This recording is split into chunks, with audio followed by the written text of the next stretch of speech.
So a lot of people talk about Samsung saying they don't innovate and every phone is the same year over year, especially when it comes to the Z Fold lineup. So I thought it'd be interesting to compare the Z Fold 4 to the Z Fold 6.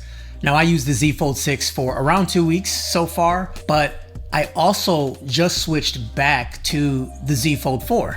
It took a lot of time and a lot of effort doing all the updates, but I was able to use it as my daily phone.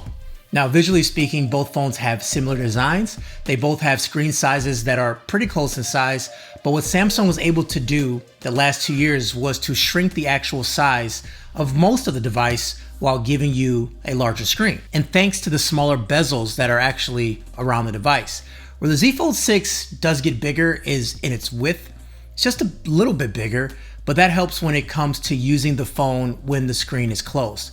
The cover display is much more usable and it's almost more than double the brightness, and the white balance is also better. The Z Fold 4 has kind of a yellow tinge to it when you compare them side by side. Overall, it is a huge difference when using the cover display day to day. The hinge is also something that Samsung put a lot of time and resources into, and it does show. The Z Fold 4 does not sit flush, and there's a pretty sizable gap.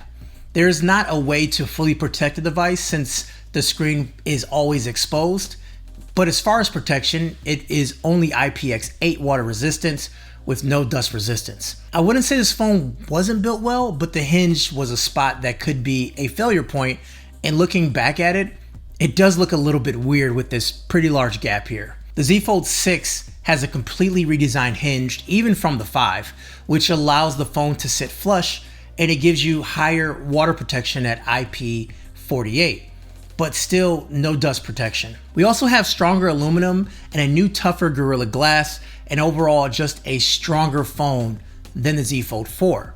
And since the hinge sits flush, it does feel better when there isn't like any sloping when it's sitting in your hand, because right now when you're holding the Z Fold 4, it does have a little slope, and you can definitely feel that when you're comparing the two phones. So to recap, we have stronger materials, flatter design, smaller bezels, better screen.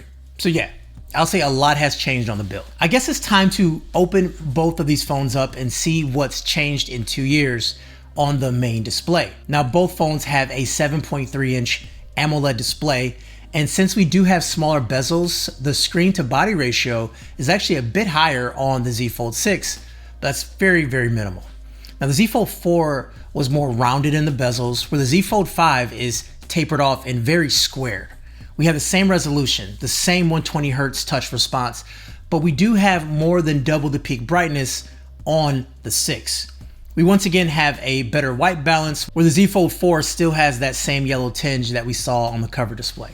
So overall, the Z Fold 6 has improved the design, also the displays, and since these new materials are actually a little bit lighter, it did bring the weight down too, which is pretty neat. So what about specs? You know, the Z Fold 4 came with the Snapdragon 8 Plus Gen 1, and the 6 came with the Gen 3. Yeah, it's a faster chip, but you know, there isn't a world's difference between the two. You have 256 gigabytes of storage with 12 gigabytes of RAM, and it also goes up to 1 terabyte in total storage with both devices. The Z Fold 6 does have faster UFS 4.0 storage, which does help with browsing for files or even launching apps that needs access to files local to the device. So specs have not changed dramatically year over year, but there wasn't anything in the tech space to really make that next leap. So it makes sense of kind of where it's at spec-wise. But when it comes to performance day to day, there isn't really a major difference. You know, launching the same app side by side, you have the same experience. I can run 3 apps at once on both devices without any issues or any type of lag. One thing I did was I picked up my 4 instead of the 6 on accident, and I honestly forgot I was on the 4. I didn't realize that until I was looking for an app that I didn't have on the 4.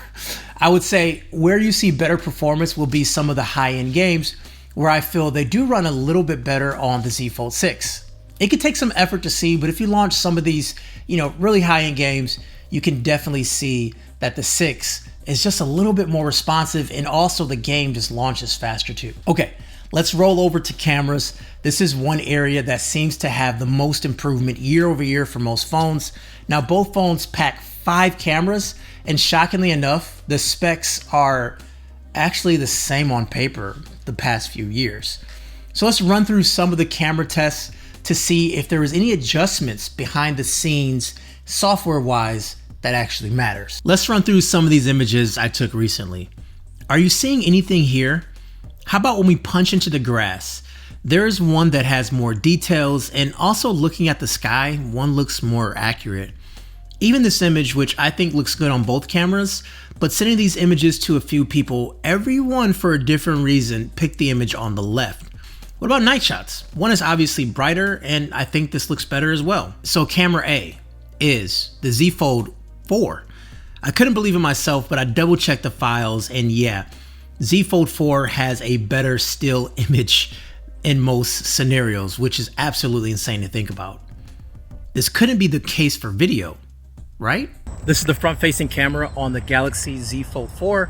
Let me know what you think, let me know how it looks, and let me know how it sounds. And this is the front-facing camera on the Galaxy Z Fold6. Same thing, let me know how it looks, let me know how it sounds.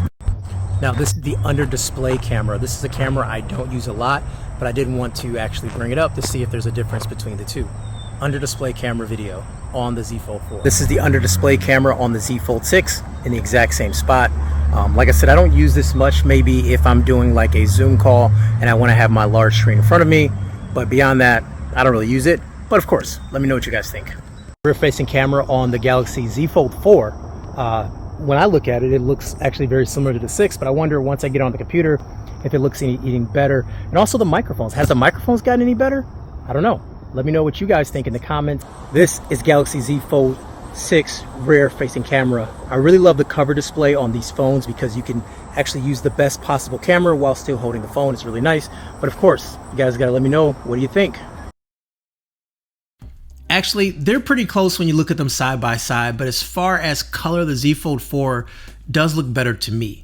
There's also more detail in the video when looking at grass and other small details across many different areas.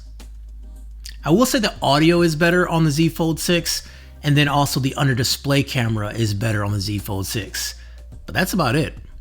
Really can't discuss battery life because one battery is 2 years old and one is brand new, but they have the same battery size, charging speeds for wireless and reverse wireless charging too. You know, I would assume a brand new Z Fold4 would have the same battery life as a 6, but there's really no way to confirm in 2024. With that being said, for me, I feel like the Z Fold has gotten better, but what's better is the build and not truly the functionality. The Fold6 does ship with Galaxy AI, and there's a lot of stuff on the AI front, and I could spend a lot of time in this video really talking about all the AI stuff, and you know, it's really up to you. But the Z Fold4 actually should be getting that as well a little bit later this year, so I think that is kind of a wash as well. So I truly feel if you buy a Z Fold4, which you can get for around $500, you get around 80% of what you get on the Z Fold6. And honestly, you can't go wrong doing that. But I also have another phone that I think compares even better, and that's the OnePlus Open. I did that comparison just recently, so click right here to check that video out.